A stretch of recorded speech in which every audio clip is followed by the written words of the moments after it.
அஸ்ஸலாமு அலைக்கும் வரஹ்மத்துல்லாஹி வபரகாத்துஹு. எப்படி எல்லாரும் சோமா இருக்கிறீங்களா? அடுத்த வீடியோ சந்திக்கிற ரொம்ப சந்தோஷம். சின்ன பிரேக் உண்டு, அதுக்காக சின்ன ஒரு வீடியோ. அதில் கேட்டிருந்தீங்க வந்து என்னன்னா ஜப்பான் எக்ஸ்பென்சிவ். ஜப்பான் வந்து கொஞ்சம் எக்ஸ்பென்சிவ் தான் செலவுகள். அந்த செலவுகளை பற்றி கொஞ்சம் சொல்லிடுமா அப்படின்ட்டு. இப்போ நாங்கள் பார்ப்போம் ஆரம்பத்தில் ரூம். ஃபஸ்ட்டுக்கு நீங்கள் வந்து வரும்போது கட்டாயம் உங்களுக்கு ரூம் வேணும். இப்போ ரூம் ஒன்று எடுக்கிறதா இருந்தால் இப்போ 4 பேர் 5 பேர் செட் ஆகி தான் ஒரு ஃப்ளாட் ஒன்று எடுக்கணும். ஃப்ளாட்டுன்னு சொன்னால் ஒரு ரூம், ஒரு வீடு எடுக்கிறதா இருந்தால் சாதாரணமாக ஒவ்வொரு வீடு ஒவ்வொரு மாதிரி 2 ரூம் உள்ளது இருக்குது, 4 ரூம் உள்ளது. இப்போ நாங்கள் எடுத்த வீடு, இப்போ எங்கனையே வச்சு சொல்கிறதா இருந்தால் நாங்கள் எடுத்த வீடு வந்து கீழே 2 ரூம், மேலே 2 ரூம். அந்த 2 ரூம் கீழேன்னு சொன்னால் ஒரு ஹாலும் ஒரு ரூம் கீழே, மேலே 2 ரூம். அப்போ அந்த ஹாலை வந்து ரூம் ஆக்கியிருக்கோம். அப்போ ஸோ கீழே 2 ரூம், மேலே 2 ரூம். இப்போ நாங்கள் இந்த 4 ரூமுக்கு நாங்கள் வந்து பே பண்ணும்போது ஃபஸ்ட்டுக்கு வந்து டிபாசிட் மாதிரி ஒரு பணம் கொடுத்தோம். முட்பணம். அது முட்பணம்னு கொடுக்குற டிபாசிட்னு சொல்லல. அது ஏன்டா ரிஃபண்டபிள் இல்லை, அதை திருப்பி உங்களுக்கு கிடைக்காது. அது அந்த டேமேஜ் இந்த டேமேஜ்னு சொல்லி எப்படியுமே கழிக்க பார்ப்பாங்க. ஸோ 8 தாள் நாங்கள் ஆரம்பத்தில் கொடுத்தோம் அந்த காசு முட்பணமாக. அது மாதிரி வாடகை வந்து அதுவும் 8 தாள்.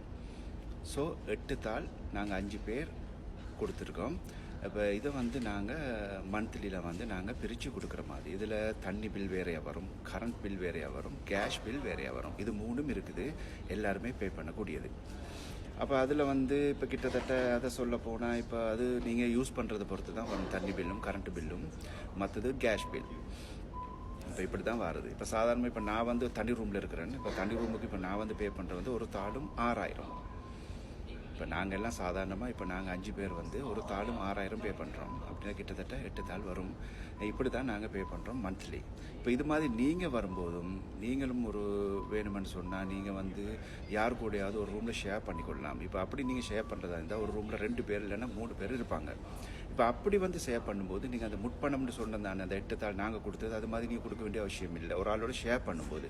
ஸோ நீங்கள் வந்து ஒரு ரூமோ ஒரு வீடோ அப்படி தனியாக எடுக்கும்போது 100% நீங்கள் பே பண்ண வரும். எப்படியுமே எடுப்பாங்க.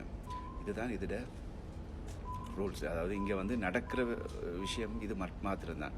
ஸோ நீங்கள் வந்து எப்படி விரும்புகிறீங்களோ அப்படி இருந்து கொள்ளலாம். தனி ரூமில் வேணுமெண்டா தனி ரூமில் இருக்கலாம், இல்லைன்னா நீங்கள் ஷேர் பண்ணி அவங்களோட சேர்ந்து கொள்ளலாம். இது 2 மாதிரியும் நீங்கள் இருந்து இங்கே வாழலாம். மற்றது சாப்பாட்டு விஷயங்கள் வந்து கொஞ்சம் எக்ஸ்பென்சிவ் தான். சாதாரணமாக அரிசிகள் எல்லாம் வளமையான விலைகள் அதிகமாக பெய்து கொண்டு தான் இது. இங்கேயும் அரிசிகளோட விலைகள் கூடிக்கொண்டிருக்குது. அது மாதிரி சாமான்கள் எல்லாமே ரொம்ப எக்ஸ்பென்சிவாக தான் இருக்கும். அதுகள் வந்து சாப்பாட்டுக்கு சாதாரணமாக ஒரு தாள் போகும் செலவு. இப்போ அது மாதிரி செலவுகள் இருக்குது. இப்போ இதுகளை நீங்கள் பார்த்து கேட்டு செஞ்சு கொள்ளணும். மற்றது வந்து இன்டர்நெட் பில் நான் ஆரம்பத்தில் சொன்னேன், அதுக்கு வேறு பே பண்ணணும். இப்போ இதுகள் இருக்குது. அப்போ அது நீங்கள் வரும்போது கிட்டத்தட்ட ஒரு 10 தாளாவது கையில் இருக்கணும், கார் இல்லாமல். இன்ஷா அல்லாஹ் அடுத்த வீடியோ சந்திப்போம் இன்ஷா அல்லாஹ். ஓகே.